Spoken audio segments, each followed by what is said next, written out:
This is Residents in a Room, an official podcast of the American Society of Anesthesiologists, where we go behind the scenes to explore the world from the point of view of anesthesiology residents. We are really all in this together around the world. It's a small world after all. Everyone around me was really in the same boat. There's a charge in young physicians today to not ignore that stuff that's happening in the world. What can we bring to different communities who have different resources than we do in the United States, but also what can they teach us to change our practice? Welcome back. I'm Dr. Jake Gamboa, your host for today's episode of Residents in a Room, the podcast for residents by residents. I'm back with a few residents to discuss global health with an expert in the subject, Dr. Elizabeth Drum. This is a topic I'm passionate about, so I'm excited to dig in. Before we do, let's meet our resident guests. My name is Kelsey Repine. I am a CA3 at University of Colorado. My name is Francke. I am a CA3 at UCLA. Hi, my name is Jeff Cannon. I'm a critical care fellow at the Massachusetts General Hospital in Boston, Massachusetts. And I'm Christy Henderson. I'm a CA3 at Vanderbilt. And Dr. Drum, can you tell listeners a bit about yourself and your global health experience? Sure. Thanks for having me here today. I am a pediatric anesthesiologist. I work at the Children's Hospital of Philadelphia and I'm faculty at the University of Pennsylvania.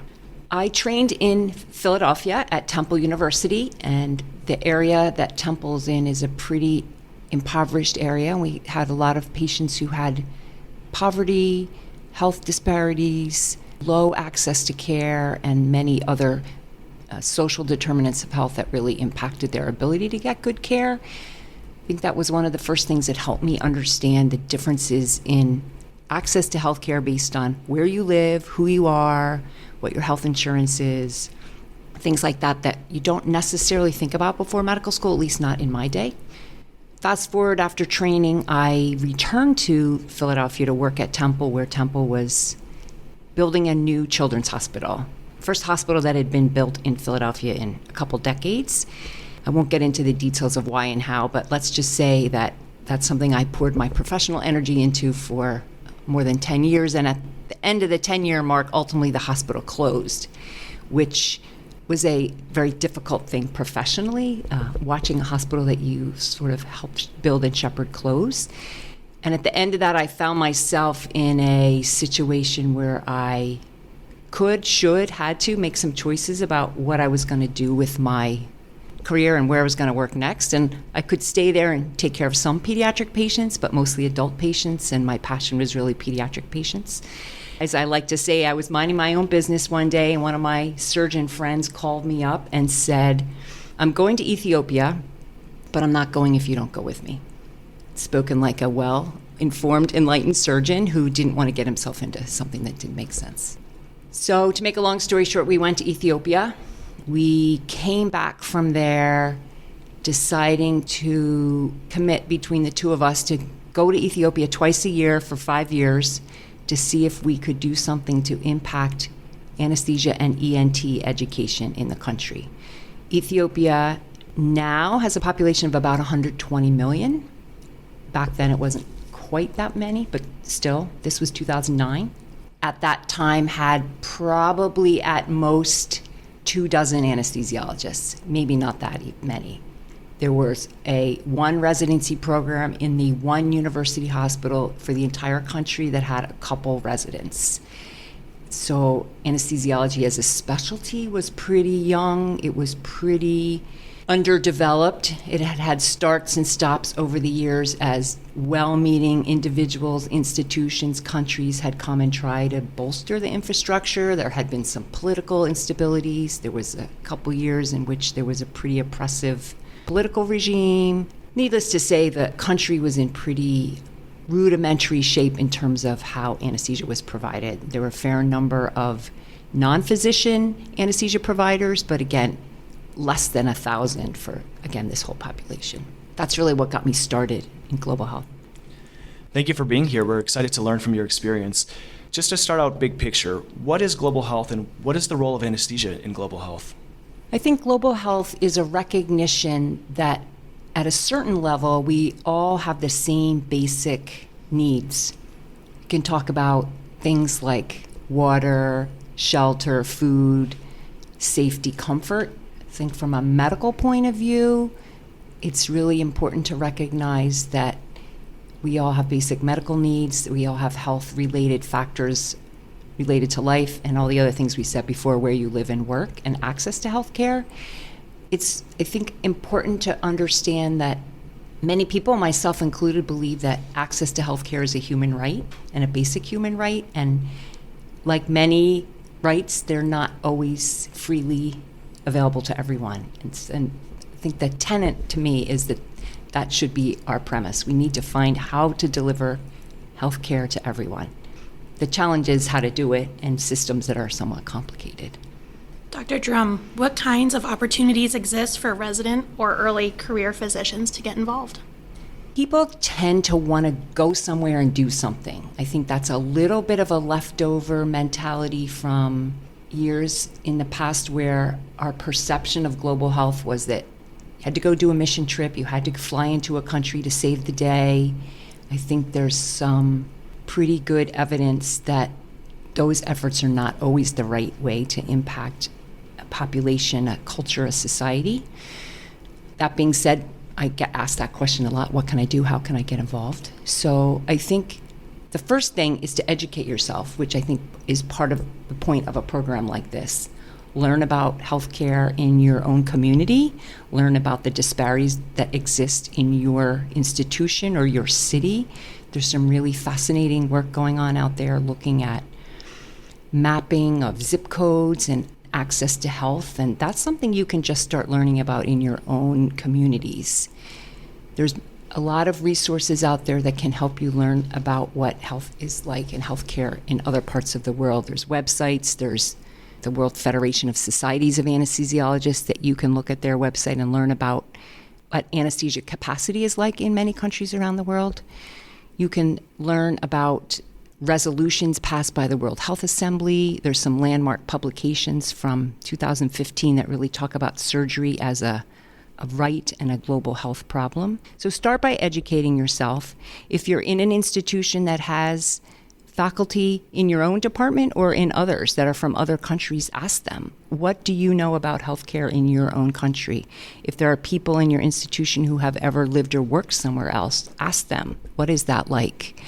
If you know people who've traveled to other countries, whether it be for volunteer mission type activity or some other educational program, ask them about that. Try to learn from their experiences.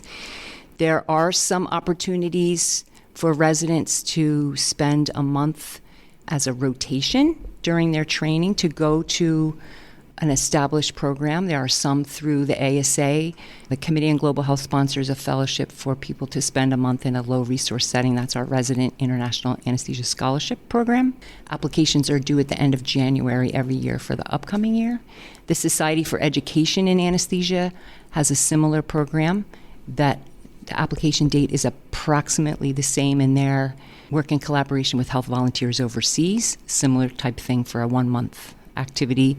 Sometimes fellows are also allowed to apply or participate in some of those activities. And then the other thing I would say is if you have a particular interest in an area or a field, try to see if you can figure out who might be doing work in that area. If you have a particular interest in, let's say, Kenya, there are definitely people within the ASA community who have done and or are continuing to work in Kenya. You can try to connect with them. Our Committee on Global Health is really working on a bunch of projects, including sending people to educate local trainees in Guyana and Rwanda. We're always looking for ways to expand our footprint. We don't necessarily have a lot of money to just go start programs and projects. So sometimes what we need to do is connect the people who are looking for work with the people who need help.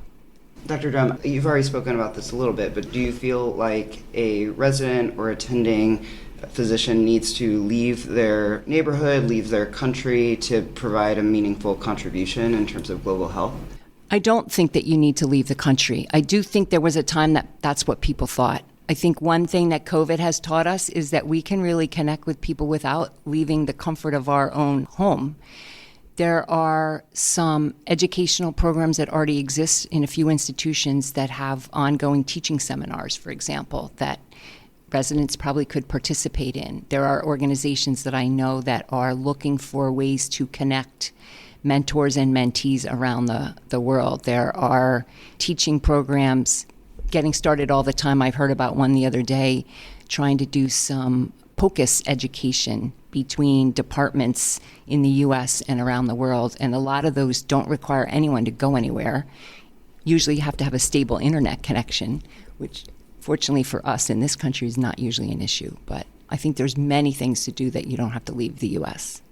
If we're interested in global health work as residents or as trainees, what do we need to know about a possible long-term engagement? So for someone like me who's coming to the end of fellowship and is very serious and considering having a sizable portion of my career be dedicated toward global health, how do you go about finding positions both in the States and in other countries where you can have that meaningful contribution, not just in your local community, but in the global sense? How do you find maybe career opportunities and staying involved as an attending physician? I think part of global health that we easily forget is that the most meaningful benefit of activities is when you can look at long-term relationships and collaborative efforts. I think one of the faults of things that are more drop in for a week and leave is that you don't necessarily develop those long-term relationships. There are certainly some volunteer organizations that return to the same community year after year, have a long-term presence. Some of those are also involved in education and training of the local providers. They aren't all, but I think that's one way in which that works. So I would say if global health is something that you're interested in for your career, you probably have to look at it as a long-term goal. You are not going to jump in one day and then find yourself doing all these things the next. Myself included, when I started on this road, I had no idea what I was doing. I just thought I'd going to go help teach somebody a little bit. And here I am 15 years later. But many of those early interactions and relationships I had in 2009, I'm still in those relationships now with some of the same people and some of the same institutions and using some of those principles over time. So I think you have to think about what percentage of your life and career you're willing to devote to this. Is this something that you can see yourself moving to another location? And if so, where that is and how long you're willing to be there? Is this something that you can build into a practice in which you are able to get protected time from your practice to work on these initiatives? I will add that those practices are rare and hard to find, especially in our current need for providers and anesthesiologists and economic concerns after COVID. Not that many places are willing to devote time and energy, but there are a few out there. You might have to take some of your own personal time or vacation time to travel if that's what you're going to do. I did that for several years. You might have to be creative in terms of how you plan out your activities, whether that's take some time off. I know of a few people who are working some part-time or locums type jobs so that they can take the time that they aren't working here to do some other work. That doesn't work for everyone and their family and their other factors in life. What you can do, though, is continue to do things like if you have relationships with people, continue to work with them. What do they need? If you are able to go to meetings like the ASA annual meeting or even some specialty society meetings, you might have a chance to meet people from other countries and then continue to develop relationships with them and figure out what they need. So if you're going to go to a place, what do they need? Figure it out ahead of time. Try to help build whatever support infrastructure they need. So going along those same lines, I'm also graduating at the end of this year, and so thank you for answering that question on how to stay involved as an attending. Along those similar lines, what type of global health initiatives should we be thinking about as we consider jobs moving forward? I will say that although those of us in this conversation clearly have an interest in global health and in health equity around the world, I'm constantly surprised at how few people know what that really is and what that means. So I think part of your role, your job, your responsibility an opportunity for you is to take the knowledge that you already have and help educate other people, whether that's your co-residents, whether that's people who are looking at anesthesia as a career, whether that's the department in which you're going to find yourself working. I am really amazed at how few people understand that much of the world doesn't have enough anesthesiologists, that much of the world doesn't have the basic safety equipment and monitors that we would never take care of a patient without. Pulse oximeter is the most common example that people are aware of, but things like end-tidal CO2, EKG, even blood pressure cuff monitors, especially in pediatrics, those things are not necessarily readily available around the world. And so few people really know that. And myself included, we get fixated on what we do or don't have today. How come I'm working late tomorrow? How come this surgeon didn't think about X? Those things are magnified millions of times around the world, but we're in our own little bubble sometimes and we forget. So if nothing else, you can help other people understand why this is important to you and perhaps why it should be important to them. You did start to mention this already, but what should residents learn about global health and health equity? And why should we care, especially for those maybe who aren't interested in traveling abroad and participating in global health in that sense? Why is it still important to have this a part of our training? I think another thing that COVID has taught us is that we are really all in this together around the world. It's a small world after all, and things that are important to us are important to others. Again, getting back to sort of the basics of life and health, I think it became obvious in our worlds that surgery was really important to the care of patients. And when you couldn't provide surgical services during COVID because you weren't allowed to, or the hospital was only focusing on caring for patients with COVID, or there were mechanisms in place to try to protect patients, you recognized like what the impact of that was. So it was pretty easy to say certain surgical procedures were elective. And yes, if you need surgery for cancer, it could wait a day or two, but could it really wait 3 months? Would that impact your long-term survival or life expectancy or even quality of life? The answer is certainly yes. And so I think that helps people understand what happens when you live in a community or health system that doesn't have those basic needs. So I think understanding that we're all in this together helps people advocate for better health around the world.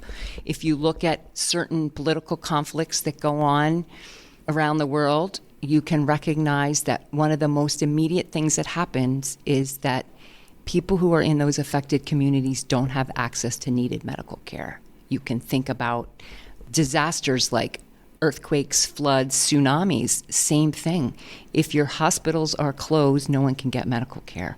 So I think fundamentally that helps us understand why health is such an important thing and why we should care about it. It sounds like there's been a shift in the understanding of the importance of global health. In your opinion, what's happened in the world or in healthcare that has elevated global health as a current issue that we need to focus on? I think it's a couple things. I think world circumstances like COVID, like recognition of what happens in war zones, in conflicts, and natural disasters. Climate change is certainly going to probably increase the number of natural disasters that are around. So I think those type of world events help people realize it. I think generations of people who are now aware of issues around the world are making their thoughts and voices heard. So the fact that we're having this conversation today, I can't imagine it happening 20 years ago, because that's just not what people who were young in our specialty or even in medicine were asking. I think the other part is that there's been a lot of advocacy work and energy put into global health, global surgery, global anesthesia in the last, say, 10 or 15 years by several organizations, which at this point in life, if you weren't around then, you don't know that that never existed. But things like the Lancet Commission 2015 landmark publication that really highlighted why surgery was important, some important changes to the UN and the World Health Organization, the current World Health Assembly declarations that say access to safe surgery and anesthesia is a public health right. Those are relatively new revelations, I would say. Before early 2000 and 2010, like most of the money in public health went towards infectious diseases, treating things like malaria, TB, HIV, all of which are important. But one of the things the Landmark Lancet Commission did was help the world, people like you and me, but also important bodies like World Health Organization and World Bank, recognize that the burden of disease around the world was shifted towards non-communicable diseases, things like road traffic accidents and cancer, but also things that could be treated by surgery if you actually had access to surgery. Many of the global health programs, trips that I've seen in the past have focused on medical education, donations, things of that variety, and less on direct delivery of clinical care. What are the medical, legal, and ethical concerns or considerations in providing global health services delivery to various programs around the world?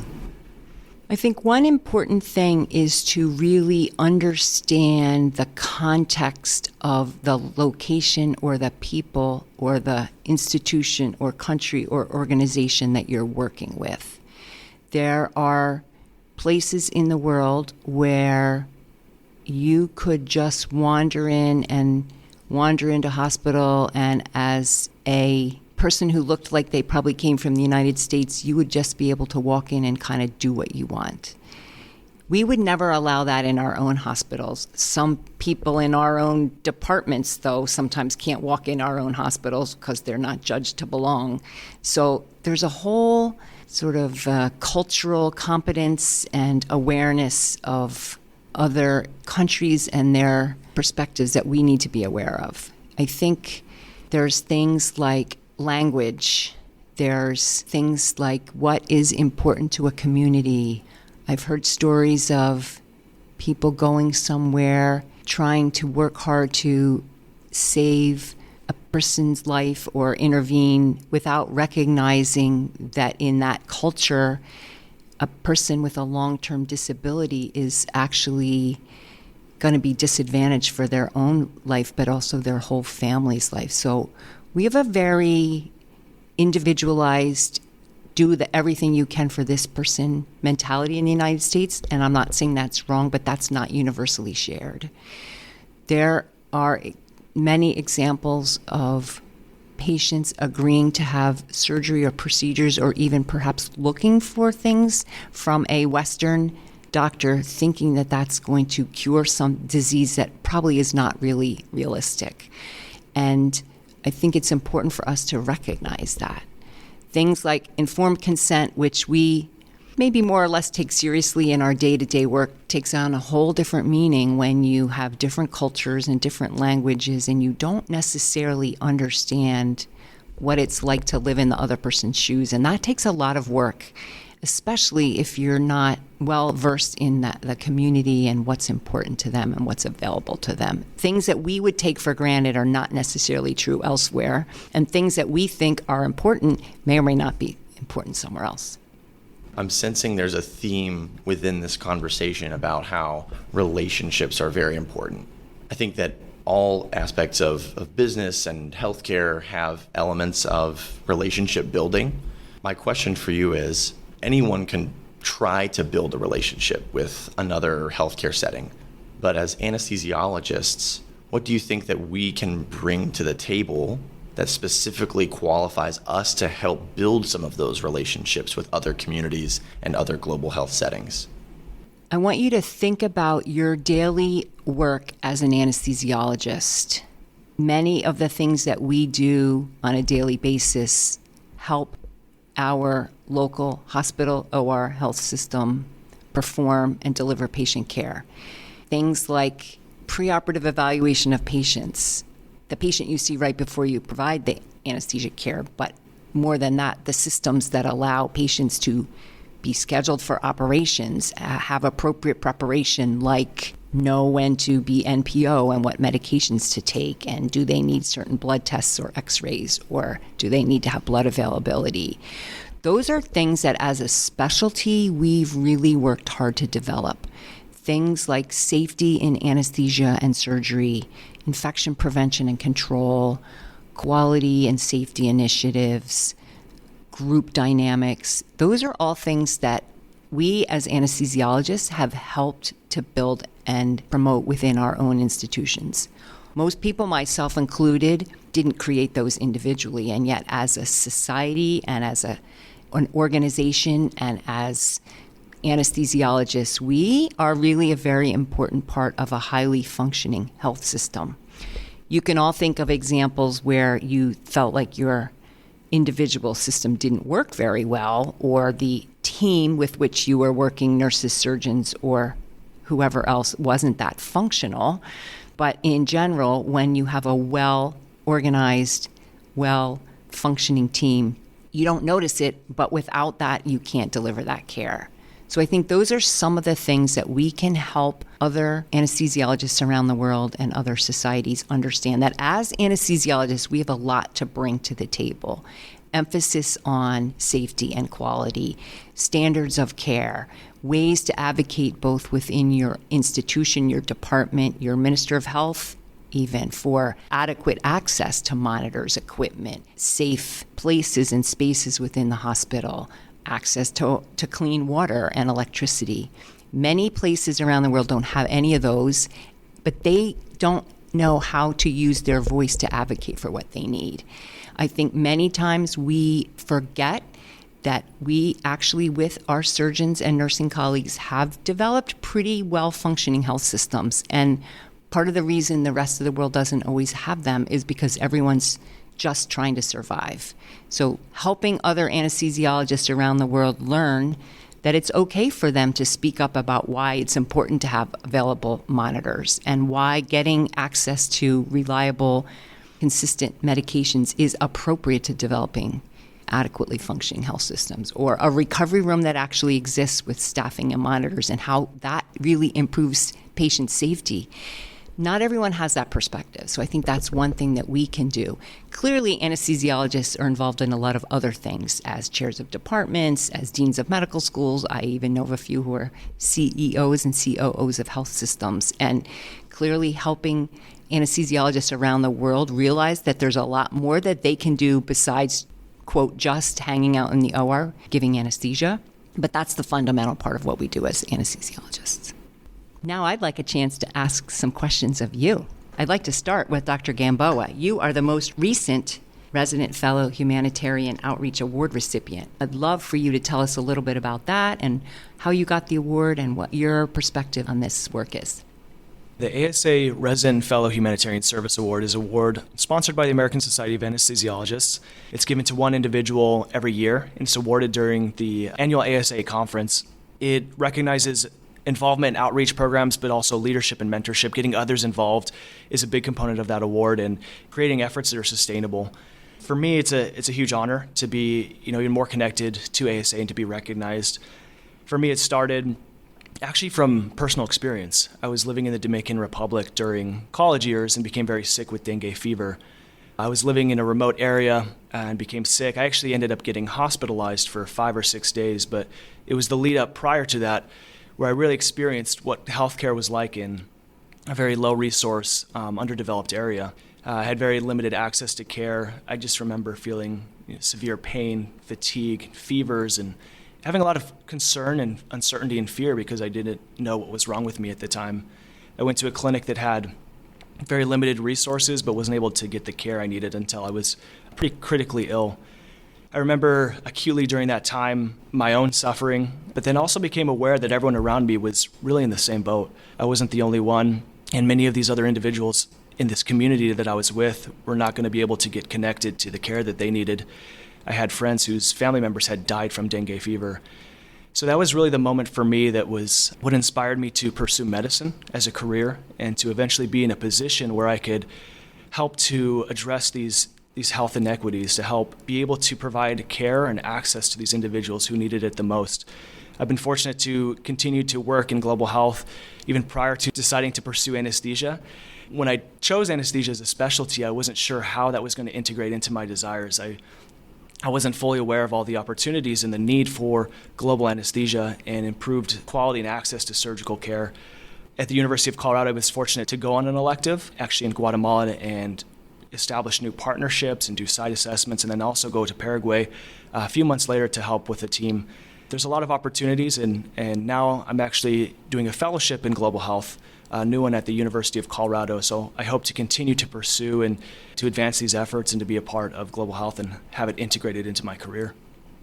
I'm fascinated about your interests in global health and how that developed, and what makes you interested in global health, and what do you think the ASA should be doing that we're not, and how can we get people to understand, and how can we get people to care about these issues? My initial interest in global health was born out of an interest in infectious disease. So after college, I spent 3 years doing HIV research at Massachusetts General Hospital with Rochelle Walensky, who's actually the previous CDC director. We were looking at early infant HIV diagnosis in sub-Saharan Africa. And that got me really interested in learning about epidemiology in resource-limited settings, testing, diagnosis, treatment. And so in medical school, I decided to do a concurrent MPH. I went to Sinai in New York City, did an MD MPH with a focus on global health for the MPH. And then the summer between my first and second year of medical school, I spent in Navrongo, Ghana, which is in the Upper East region, very rural, right on the Burkina Faso border. And I was doing this cardiovascular disease research, looking at trying to assess exactly what you were talking about, this dual burden of non-communicable and infectious disease, that as these countries become more and more developed, the infectious disease burden remains the same, if not getting worse at times. But non-communicable diseases like heart disease, diabetes, hypercholesterolemia, hypertension, all of those diseases that we're very familiar with in very developed countries are starting to have an increased incidence in those countries as well, or starting to be more salient in people's minds. And I remember this moment when I was interviewing one of the community health workers, and we were talking about diabetes, and I asked about glucometers because the clinic itself barely had any power. Access to batteries was difficult. I was asking how they tested people's blood sugars. And she told me the story, which I still remember. I think it's so crazy that in that area, they would have patients urinate on the ground and see if ants came to see if there was glucose in the urine. And just think about the creative ways that you have to go about testing, diagnosing, treating diseases in these resource-limited settings. It opened my eyes and my mind to all the challenges that these places face. Supply chain issues, even getting patients to the clinics. It was really eye-opening. I think no discussion today of global health is complete without acknowledging the Israeli-Palestinian conflict that's happening right now. And just this morning, before I came in, read an article about how 1 million people are cut off from clean water, food, electricity, trying to evacuate 1,000 patients from a hospital where they have no way to do that. They have no ambulances, they have no safe roads. There are millions of people in that part of the world who don't have access to their medications right now. And so I think there's a charge in young physicians today to not ignore that stuff that's happening in the world, to try and be a change agent. We're one person, and our specialty in particular, we treat one patient at a time. And I think that's a beautiful thing that very few physicians nowadays have. But I think anesthesiologists also can be change agents in helping address population or community level issues as well. And that's what attracts me to global health. In my undergraduate studies, I was a psychology and peace studies major, so got exposed to a lot of international aid and kind of what that looks like from a political standpoint. After college, I was able to work for the Center for Global Health at the Colorado School of Public Health and was able to travel to Guatemala to work on some maternal as well as pediatric projects there. That was a phenomenal opportunity. I feel very grateful to have that experience. I think that showed me, as much as we've had amazing medical training here in the United States, we also have a lot to learn from our colleagues who practice medicine in these low resource settings.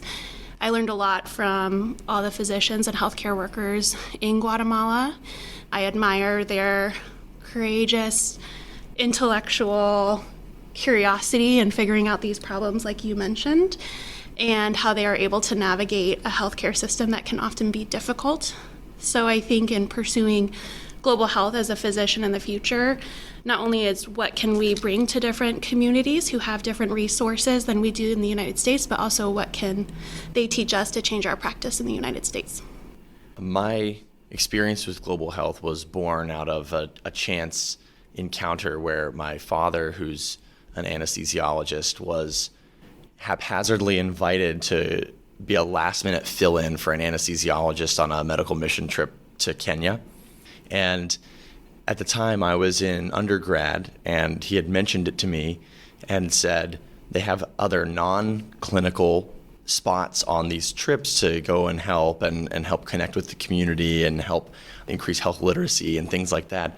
So I very gladly and bright-eyed and bushy-tailed jumped in and joined in on this trip, and it was incredibly eye-opening in many ways. As I think as many times when people visit a developing country for the first time, for whatever reason, there are a lot of eye-opening moments of, this is not what I expected. I remember landing at the airport in Nairobi and having this idea of what was going to be on the other side of the airport doors.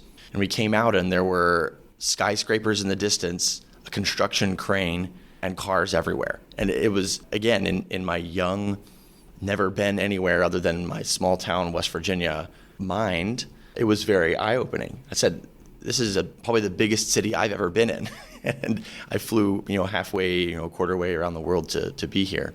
And then meeting the people and hearing their stories and engaging with them was wonderful. So it kind of started my interest in global health, was traveling and seeing my dad work, but also being on the non-clinical side and volunteering and helping.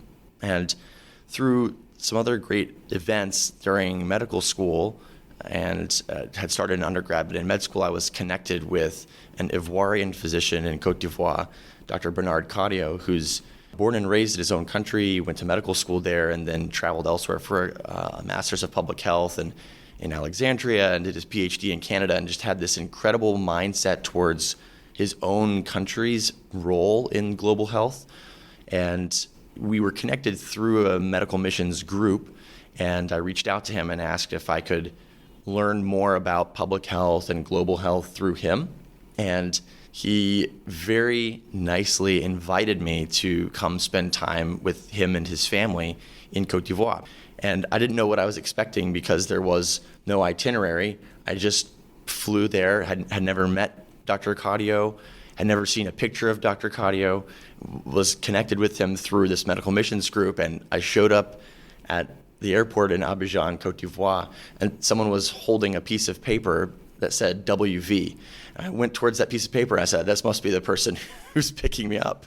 And so it was Dr. Cadio, and met him and spent 2 weeks with just him and his family, and just spent one-on-one time being mentored in all the things that I didn't know that I was going to learn about that week and the weeks that I was there. I was thinking I was going to get these grand thoughts on how to deliver global health and what it looks like to be, he's a physician in his own country and collaborating with aid groups around the world.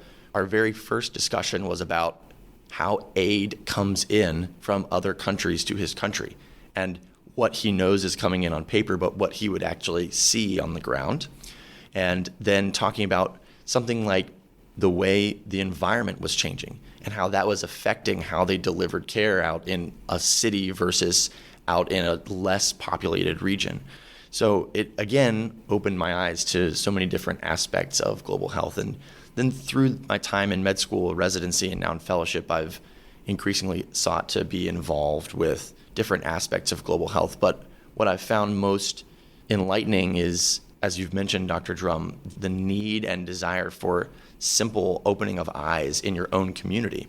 I remember when I went to medical school in West Virginia, and one of the schools that I interviewed at there but didn't ultimately go to, when I mentioned to the dean there that my ultimate, kind of long-term goal was to do global health, he very, very seriously looked at me and said, do you not realize that many places within West Virginia are at the level of a developing country in terms of their access to healthcare?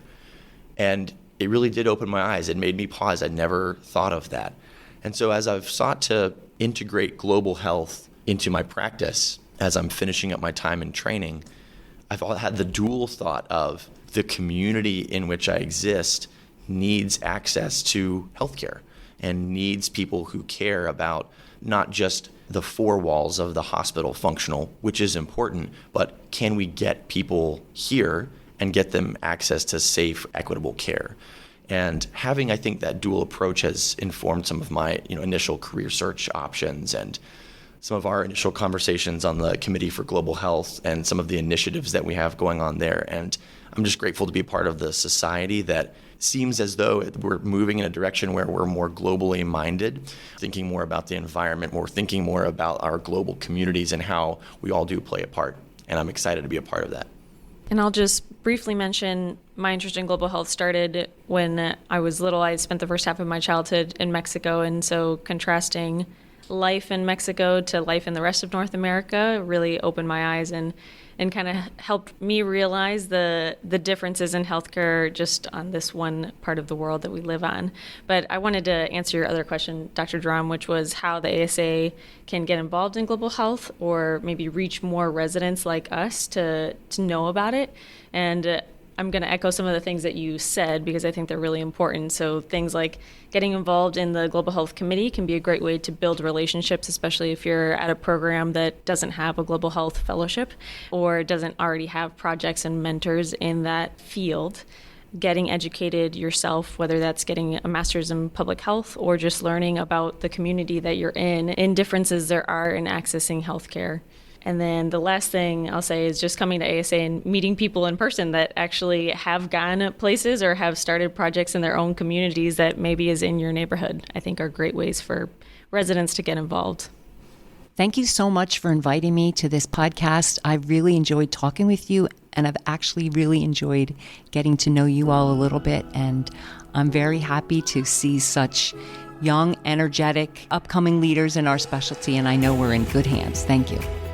Dr. Drum, thank you so much for being here, for sharing your expertise and your experience. This was a really great conversation that I enjoyed. I hope the listeners who tuned in learned something new. If you listened and enjoyed, remember to follow, subscribe, or share. And tune in again next month for more Residents in a Room, the podcast for residents by residents. Every day gives you new reasons to say yes to ASA. Explore all member benefits, renew now, or join today at asahq.org/benefits. Join us for Residents in a Room, where we'll share timely info, advice, and resources designed to help residents succeed in residency and beyond. Find us wherever you get your podcasts or visit asahq.org/podcasts for more.